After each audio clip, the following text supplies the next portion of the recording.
This is Emily, and I'm going to talk about the differences between a traditional and a flipped classroom.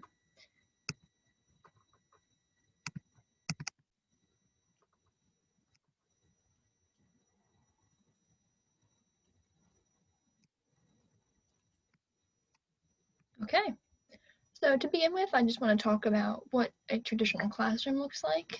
So traditional classrooms are focused more on learning and less on practice.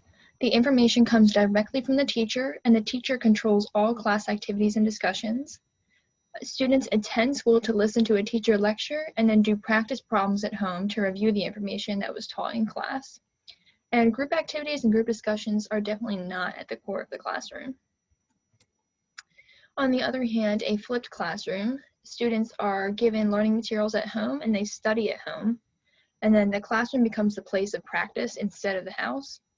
Group work, discussions, experiments, etc. are at the core of the classroom meetings. And the teacher is no longer the main source of information, it becomes the videos that students are watching at home. A traditional classroom lesson looks as if students come to class every day for a certain period of time. The teacher lectures on daily lesson for a majority of the class period, and students are either taking notes during this time or not paying attention. And after the teacher lecture is completed, individual student work is done and turned in before leaving the class period. And occasionally group work is done after the lecture, but basically practice work, whether individual or group work, is typically a worksheet that must be filled out and turned in. It's not really an interactive setting. And just to look at a traditional classroom lesson template, this is a really simplified version, obviously, but it begins with the teacher objectives, the teacher procedure, which would typically be like a PowerPoint or like notes.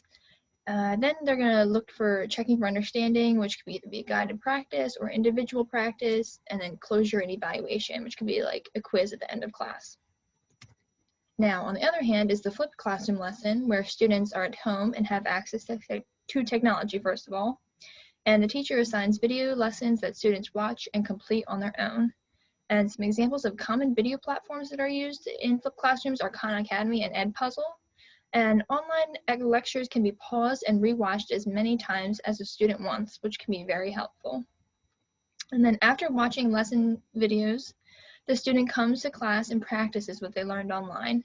So basically the class time is used for group work, discussions, projects, and other interactive activities. And the teacher is more of a supervisor of these activities and helps the students as needed.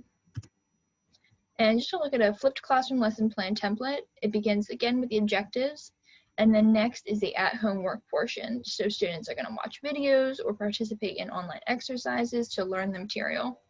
And then after the at-home work becomes the in-person review and discussion of video lessons, and then typically that leads into independent or group practice and activities.